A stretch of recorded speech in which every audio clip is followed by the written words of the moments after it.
മഴത്തോരു മുൻപിലെ പുത്തൻ സ്റ്റോറിയിലേക്ക് ഏവർക്കും സ്വാഗതം. ഈ സ്റ്റോറി ഇഷ്ടപ്പെടുവാണെങ്കിൽ സബ്സ്ക്രൈബ് ചെയ്യണേ, അതുപോലെ തന്നെ ലൈക്ക് ചെയ്യണേ, ഹൈപ്പ് ചെയ്യാനും മറക്കല്ലേ. അങ്ങനെ രോഹിത്താണെങ്കിൽ കുടിച്ച് ബോധമില്ലാതെ വീട്ടിലേക്ക് വരികയാണ്. അപ്പം നമ്മുടെ കൃഷ്ണമോളിൽ നിന്നാണ് ഡോറ് തുറക്കുന്നത്. അപ്പോൾ കൃഷ്ണമോൾക്ക് രോഹിത്തിനെ കണ്ടപ്പോഴേ മനസ്സിലാവുന്നുണ്ട്. രോഹിത്തിൻ്റെ അടുത്ത് ചോദിക്കുകയാണ്, രോഹിയേട്ടൻ എന്താ കുടിച്ചിട്ടുണ്ടോ? എന്താ, ഞാൻ കുടിച്ചിട്ടുണ്ട്, അതിനെന്താ? ഞാനേ ആരുടെ അടിമയൊന്നുമല്ല, ഞാൻ 21 വയസ്സുള്ള ഒരു പ്രായപൂർത്തിയായ ഒരു മനുഷ്യനാണ്, എനിക്കിഷ്ടമുള്ളത് ഞാൻ ചെയ്യും എന്നും പറഞ്ഞ് രോഹിത്താണെങ്കിൽ കൃഷ്ണമോളുമായിട്ട് വഴക്കുണ്ടാക്കുവാണ്. ഞാൻ ആരുടെ അടിമയൊന്നുമല്ലെന്നും പറഞ്ഞങ്ങ് ബഹളം വെക്കുകയാണ്. അപ്പോൾ കൃഷ്ണമോള് പറയാണ്, അച്ഛനിങ്ങോട്ട് വരട്ടെ, ഞാൻ അച്ഛനോട് പറയുന്നുണ്ട്, അച്ഛൻ ഇത് കണ്ടു കഴിഞ്ഞാലേ രോഹിത്തേട്ടൻ്റെ കാര്യത്തിൽ തീരുമാനമാവുമെന്നും പറഞ്ഞ് കൃഷ്ണമോള് പറയുകയാണ്. അപ്പോഴത്തേക്ക് ബബിത ഇങ്ങോട്ട് ഇറങ്ങി വരുന്നുണ്ട്. എന്താ കൃഷ്ണ എന്ന് ചോദിക്കുന്നുണ്ട്. അല്ല, ഇത് നോക്കേ, രോഹിയേട്ട വന്നേക്കുന്ന നോക്കേ, ഒരു ബോധമില്ലാതെയാ നീ നിൽക്കുന്നത് എന്ന് പറയാണ്. അതിനെന്താ, എനിക്ക് ബോധം ഇല്ലെന്ന് ആരാ പറഞ്ഞത്? ഞാനേ ഒരു പ്രായപൂർത്തിയായ പുരുഷനാണ്, ഇപ്പോൾ എനിക്ക് ഇഷ്ടമുള്ളതൊക്കെ ഞാൻ ചെയ്യാം, അല്ലെങ്കിൽ തന്നെ ഇവിടെ എന്താ നടക്കുന്നത് എന്നും ഓരോരുത്തരുടെയും അഴിഞ്ഞാട്ടം. ഇന്ന് എൻ്റെ ആയിക്കോട്ടെ എന്ന് വിചാരിച്ചു, അതാ ഞാൻ ഇങ്ങനെ വന്നതെന്ന് രോഹിത്ത് പറയുകയാണ്. അപ്പോൾ കൃഷ്ണമോള് പറയാണ്, കൂടുതൽ സംസാരിക്കാതെ കയറിപ്പോ രോഹിയേട്ടൻ, ഇപ്പോൾ പോയില്ലെങ്കിൽ എന്ത് ചെയ്യും എന്നും പറഞ്ഞ് രോഹിത്ത് വീണ്ടും പ്രശ്നം ഉണ്ടാക്കാൻ വേണ്ടി ഇങ്ങനെ നിൽക്കുകയാണ്. കൃഷ്ണമോള് പറയാണ്, ഇല്ലെങ്കിൽ അച്ഛൻ ഇപ്പം ഇങ്ങോട്ട് വരും, ഇന്ന് രാത്രി തന്നെ മിക്കവാറും രോഹിയേട്ടനെ ഇവിടെ നിന്ന് അടിച്ച് പുറത്താക്കും അച്ഛൻ. എല്ലാവർക്കും അവരവരുടേതായ രീതിയിൽ നടക്കാം, പിന്നെ എനിക്കെന്താ അങ്ങനെ നടന്നു കഴിഞ്ഞാൽ എന്ന് രോഹിത്ത് പറയണം. അങ്ങനെ രോഹിത്ത് ആടി അങ്ങ് മുകളിലോട്ട് കയറി പോവുകയാണ്. അപ്പോൾ ബബിത അങ്ങോട്ട് വന്ന് കൃഷ്ണമോളത്ത് പറയാണ്, നീ ഇത് അച്ഛൻ വരുമ്പോൾ പറയാനൊന്നും നിൽക്കണ്ട. അപ്പോൾ കൃഷ്ണമോള് പറയാണ്, എന്താ പറയാൻ നിന്ന് കഴിഞ്ഞാൽ രോഹിയേട്ടനെ ഇത് കാണിക്കാമെങ്കിൽ ഞാനിത് അച്ഛനോട് പറയുക തന്നെ ചെയ്യും എന്ന് കൃഷ്ണമോള് പറയാണ്. അപ്പം ബബിത പറയാണ്, നീ എല്ലാ കാര്യവും അച്ഛനോട് പറയാൻ നിൽക്കുന്നത് എന്തിനാ എന്ന് ചോദിക്കുകയാണ്. അച്ഛൻ അറിയണ്ടേ ഇവിടുത്തെ കാര്യങ്ങളെന്ന് കൃഷ്ണമോൾ തിരിച്ചു ചോദിക്കുന്നുണ്ട്. അലീന ചേച്ചി ഉണ്ടായിരുന്നെങ്കിലേ ഇങ്ങനൊന്നും നടക്കത്തില്ലായിരുന്നു. ചേച്ചി 2 ദിവസത്തേക്ക് മാറി നിന്നപ്പോഴത്തേക്ക് ഈ വീട്ടിൻ്റെ കാര്യങ്ങളെല്ലാം മാറി മറിഞ്ഞ് എന്ന് കൃഷ്ണമോള് പറയുകയാണ്. എന്താടി നിനക്ക് എല്ലാത്തിനും അങ്ങ് അലീന ചേച്ചി എന്ന് ബബിത ചോദിക്കുകയാണ്. അലീന വരുന്നതിന് മുമ്പ് ഈ വീട് നന്നായിട്ട് തന്നെ പൊയ്ക്കൊണ്ടിരുന്നത്, അന്ന് ഈ കാര്യങ്ങളെല്ലാം നമ്മളെ നോക്കിയിരുന്നത് നമ്മുടെ അമ്മ തന്നെയാണെന്ന് പറയുകയാണ്. അപ്പോൾ കൃഷ്ണമോള് പറയുകയാണ്, അമ്മ നോക്കിയ കാര്യമൊന്നും ചേച്ചി പറയല്ലേ, അമ്മ നമ്മുടെ എന്ത് കാര്യം നോക്കിയിട്ടുള്ളത്? അമ്മ ഓഫീസിൽ നിന്ന് ജോലിയും കഴിഞ്ഞ് വരുന്നു, കിടക്കുന്നു, രാവിലെ അമ്മ വീണ്ടും ഓഫീസിൽ പോകുന്നു, അതല്ലാതെ വേറെ ഒന്നും ഇവിടെ ചെയ്യാറില്ലല്ലോ അമ്മ എന്ന് കൃഷ്ണമോള് പറയുകയാണ്. അതുപോലെയാണ് അലീന ചേച്ചി ഈ കാര്യങ്ങളും എല്ലാം നോക്കുന്നുണ്ടായിരുന്നു. പിന്നെ ഇപ്പം ഈ രോഹിയായിട്ട് ഈ വന്ന ഒരവസ്ഥ അലീന ചേച്ചി ഉണ്ടായിരുന്നെങ്കിൽ ചിലപ്പോൾ നടക്കത്തില്ലായിരുന്നു എന്ന് കൃഷ്ണമോള് പറയുകയാണ്. കാരണം അലീന ചേച്ചി ഈ കാര്യം അച്ഛൻ്റെ അടുത്ത് പറയുമെന്നൊരു പേടിയുണ്ടായേനെ എന്ന് കൃഷ്ണമോള് പറയാണ്. അപ്പം ബബിത പറയാണ്, അലീന നിനക്ക് ഏതാണ്ട് കൈവേഷം തന്നിട്ടുണ്ട് എന്ന് പറയാണ്. അപ്പം കൃഷ്ണമോള് പറയാണ്, ആ കൈവേഷം തന്നിട്ടുണ്ട്, ബാക്കി കുറച്ചിരിപ്പുണ്ട്, അത് കുറച്ച് ബബിത ചേച്ചിക്ക് എടുക്കട്ടെ എന്ന് കൃഷ്ണമോള് ചോദിക്കുകയാണ്. അത് നീ തന്നെ കുടിച്ചോ എന്നും പറഞ്ഞ് ബബിത ദേഷ്യപ്പെട്ടങ്ങ് കയറി പോവാണ്. പക്ഷേ കൃഷ്ണമുഖം നല്ല സങ്കടമുണ്ട്. രോഹിയേട്ടൻ ഇങ്ങനെ വന്നതിൽ കൃഷ്ണയ്ക്ക് ഭയങ്കര സങ്കടത്തോടെ വിഷമത്തോടെ ഇങ്ങനെ ആലോചിച്ച് നിൽക്കുകയാണ്, അച്ഛനോട് പറയണോ വേണ്ടേന്നുള്ള ഒരു ടെൻഷനിലും. അങ്ങനെ പിറ്റേന്ന് തന്നെ നമ്മുടെ അലീനയാണെങ്കിൽ പാലാരിവട്ടത്ത് നിന്ന് നേരെ കടപ്പാട്ടൂരിലേക്ക് വരാനായിട്ട് തയ്യാറെടുക്കുവാണ്. അപ്പം കുളിച്ച് റെഡിയായിട്ട് നിന്നപ്പോഴത്തേക്ക് ഫോൺ വിളിക്കുകയാണ് മനു.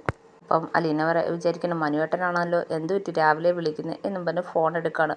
ഫോൺ എടുക്കുമ്പം തന്നെ മനു ചോദിക്കുകയാണ്, നീ റെഡിയായിട്ട് നിൽക്കുകയാണോ?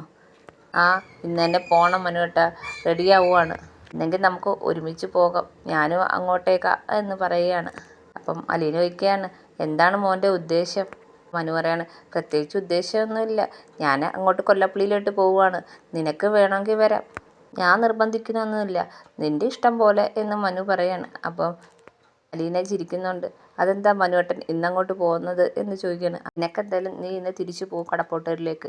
അപ്പം ഞാനും വിചാരിച്ചു ഞാനും കൂടെ വരാമെന്ന്, എന്തായാലും നിന്നെ കൊണ്ടുവന്നത് ഞാനല്ലേ, തിരിച്ചു കൊണ്ടാക്കാമെന്ന് വിചാരിച്ചു എന്ന് മനു പറയാണ്. അപ്പം അത് കേൾക്കുമ്പോഴത്തേക്ക് അലീന ചോദിക്കുകയാണ്, അത് മാത്രമാണോ?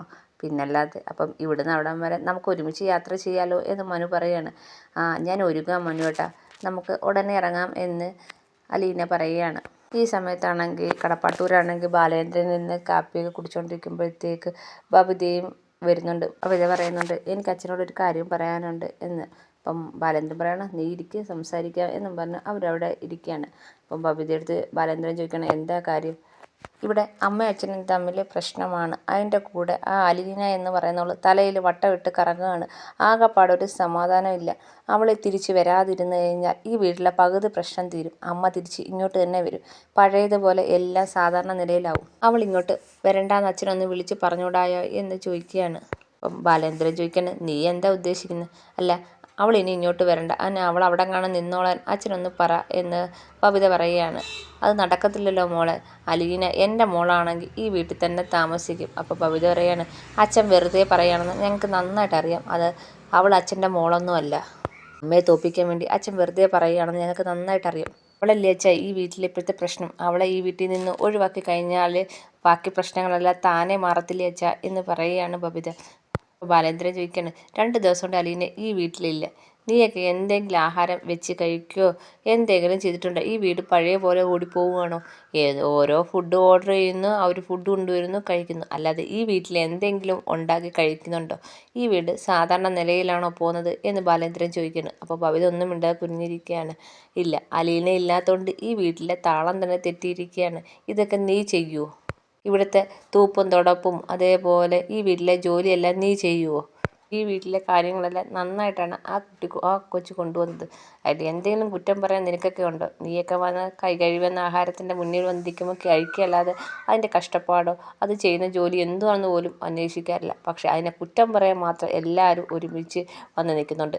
എൻ്റെ മോളാണെന്ന് പറഞ്ഞിട്ട് പോലും അതിൻ്റെ എന്തെങ്കിലും അധികാരം എടുക്കുകയോ അത് പഴയതുപോലെ തന്നെ ഈ വീട്ടിലെ ജോലിയും ചെയ്ത് എല്ലാവർക്കും ആഹാരവും വെച്ച് അതേപോലെ തന്നെ ജീവിക്കുന്നു. ആരെയും ഒന്നും ദ്രോഹിക്കുന്നില്ല. പക്ഷെ നിനക്കൊന്നും കണ്ടുകൂടാ. നിനക്കും നിൻ്റെ അമ്മയ്ക്കും ഒന്നും അതിനെ കണ്ടുകൂടാ. അത് ആരെയും ഉപദ്രവിക്കുന്നുമില്ല എന്ന് ബാലേന്ദ്രൻ പറയാണ്. അപ്പോൾ ബബിത പറയാണ്, അലീന ഇവിടുന്ന് പോയി കഴിഞ്ഞാൽ അമ്മ ഇങ്ങോട്ട് വരത്തില്ലേ വെച്ചാൽ അതല്ലേ വലിയ കാര്യം. അപ്പം ബാലേന്ദ്രൻ പറയാണ്, നിൻ്റെ അമ്മയ്ക്ക് പല പല തീരുമാനവും കാണും. അതെല്ലാം സാധിച്ചു കൊടുക്കലല്ല എൻ്റെ പരിപാടി. അത് നടക്കുന്ന കാര്യമല്ല. മോള് വേറെ എന്തെങ്കിലും ഉണ്ടെങ്കിൽ പറ. എന്തായാലും അലീന ഇവിടുന്ന് പറഞ്ഞു വിടുന്നതിനെക്കുറിച്ച് ഞാൻ ഇപ്പം ചിന്തിച്ചിട്ടില്ല എന്ന് പറയുകയാണ്. എന്നും പറഞ്ഞ് ബാലേന്ദ്രൻ എണീച്ചു പോകണം. അപ്പോൾ ബബിതയ്ക്ക് കൂടുതൽ ദേഷ്യമാണ്. അപ്പോൾ അലീനെ ഇവിടുന്ന് പറഞ്ഞു വിടത്തില്ലെന്ന് ബബിതയ്ക്ക് ഏകദേശം രൂപമായി. ഈ സമയത്ത് മനു ആണെങ്കിൽ അലീനയുടെ അടുത്ത് നിന്ന് അലീനയെ കൂട്ടുകയാണ്. അലീന പോകുന്നത് കണ്ട് രേവതിക്ക് ഭയങ്കര സങ്കടമാവുന്നുണ്ട്. അലീനയെ കെട്ടിപ്പിടിച്ച് ഭയങ്കരമായിട്ട് കരയുകയാണ്. അപ്പം അലീന പറയാണ്, വിഷമിക്കേണ്ട മോളെ, ഇടയ്ക്ക് ഞാൻ വരാം, നിന്നെ കാണാൻ ഉറപ്പായിട്ട് വരും. അപ്പോൾ ഗ്രേസി അമ്മയടുത്തും പറയുന്നുണ്ട്. അപ്പോൾ ഗ്രേസി അമ്മയും പറയുന്നുണ്ട്, മോളെ ഇടയ്ക്ക് ഞങ്ങളെയൊക്കെ കാണാൻ വരണേ എന്നും പറഞ്ഞ് അവിടുന്ന് ഇറങ്ങുവാണ്. അങ്ങനെ അവർ ഭയങ്കര സന്തോഷത്തോടെ അവിടുന്ന് ഇറങ്ങുവാണ്. അപ്പോൾ വണ്ടി വെച്ച് മനു അലീനയും കൂടെ കൂടുതൽ സംസാരിക്കുന്നുണ്ട്. അപ്പോൾ മനു ചോദിക്കുകയാണ്, നമുക്കൊരു കാര്യം ചെയ്യാം, നമുക്ക് നേരെ കൊല്ലപ്പള്ളിയിലേക്ക് പോയാലോ? അപ്പോൾ മനുവിൻ്റെ അടുത്ത് അലീന ചോദിക്കുകയാണ്, അത് വേണോ? മനുവേട്ടൻ്റെ അമ്മ എന്നെ അവിടെ അങ്ങോട്ട് കേട്ടത്തില്ല, ചിലപ്പോൾ ചൂല് കൊണ്ട് അടിച്ചിറക്കും എന്ന് പറയുകയാണ്. അല്ല, നിനക്ക് മുത്തശ്ശി ഒന്ന് കണ്ടിട്ട് കൂടെ, ഇതൊരു അവസരമല്ലേ എന്ന് മനു ചോദിക്കുകയാണ്. അപ്പം അത് കേൾക്കുമ്പോഴത്തേക്ക് അലീനയ്ക്ക് മുത്തശ്ശിയെ കാണണമെന്നുള്ള ഒരാഗ്രഹമൊക്കെ ഉണ്ട്. അതുകൊണ്ട് അലീന ഒന്നും മിണ്ടുന്നില്ല. അങ്ങനെ അവർ കൊല്ലപ്പള്ളിയിൽ എത്തുകയാണ്. അപ്പോഴത്തേക്ക് അലീനയാണെങ്കിൽ കാറിൽ നിന്ന് ഇറങ്ങാതിരിക്കുകയാണ്. മനുവേട്ടൻ്റെ അമ്മ എന്നെ അങ്ങോട്ട് കയറ്റുമോ എന്ന് ചോദിക്കുകയാണ്. അപ്പം മനു പറയാണ്, ഞാനുണ്ടല്ലോ, നീ ഇറങ്ങി വാ എന്ന് പറയുകയാണ്. അപ്പോഴത്തേക്ക് കമല വന്ന് ഡോറ് തുറക്കുന്നുണ്ട്. കമല വന്ന് ഡോറ് തുറക്കുമ്പോൾ കാണുന്നത് മനുവിനെ അലീനയാണ്. കമലയ്ക്ക് അങ്ങ് ഭയങ്കര ദേഷ്യമാവുന്നുണ്ട്. അങ്ങനെ മനു ആണെങ്കിൽ അലീനയെ വിളിച്ച് അകത്തോട്ട് വരികയാണ്. അപ്പോൾ കമല ചോദിക്കുകയാണ്, ഇത് എങ്ങോട്ടാണ് പോകുന്നത് ഇവളെ വിളിച്ചോണ്ട്? എന്താ അമ്മയ്ക്ക് മനസ്സിലായില്ലേ? ഇത് അലീന മുത്തശ്ശിയെ കാണാൻ വന്നതാ. അതാ ഞാൻ ചോദിച്ചത്, നീ ഇവളെയും കൊണ്ട് എവിടുന്ന് വരികയാന്ന്. ഇവള് പാലാരി വരട്ടത്ത് അവളുടെ ഒരു കൂടെ ഓർഫണേജിൽ നിന്നൊരു കുട്ടിയെ കാണാൻ പോയത്. അപ്പം ഞാൻ അവിടെ നിന്ന് ഇങ്ങോട്ട് വന്നപ്പം അവളെയും കൂടെ കൂട്ടിക്കൊണ്ട് വന്നതേ ഉള്ളൂ. കമല പറയാണ്, നീ എന്തിനാ ഇവളെ ഇങ്ങനെ കൊണ്ട് നടക്കുന്നത്? അവളാണെങ്കിൽ ആരുടെയെങ്കിലും തോളയിലോട്ട് കയറണമെന്ന് പറഞ്ഞ് നടക്കുന്നവളാണ്. നിനക്ക് വേറെ പണിയൊന്നും ഇല്ലേ എന്നും ചോദിച്ചുകൊണ്ട് മനുവിന് ഒത്തിരി വഴക്ക് പറയുകയാണ് കമല.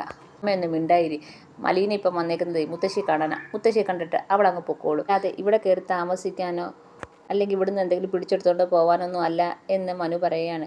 ഇതൊക്കെ കേൾക്കുമ്പോഴത്തേക്ക് കമലയ്ക്ക് ഭയങ്കര ദേഷ്യമാവുന്നുണ്ട്. വാ അലീനെ, മുത്തശ്ശി അകത്താന്നും പറഞ്ഞുകൊണ്ട് മനു വിളിച്ചോണ്ട് പോവുകയാണ്. കമലയാണെങ്കിൽ അലീനെ ഇങ്ങനെ ദേഷ്യത്തോടെ നോക്കുവാണ്. ഇതൊക്കെ കണ്ടിട്ട് കമലയ്ക്ക് ഒട്ടും അങ്ങോട്ട് സഹിക്കുന്നില്ല. മനു ആണെങ്കിൽ അലീനയും കൊണ്ട് ഇങ്ങനെ നടക്കുന്ന കാണുമ്പോൾ ഭയങ്കര ദേഷ്യമാണ് കമലയ്ക്ക്.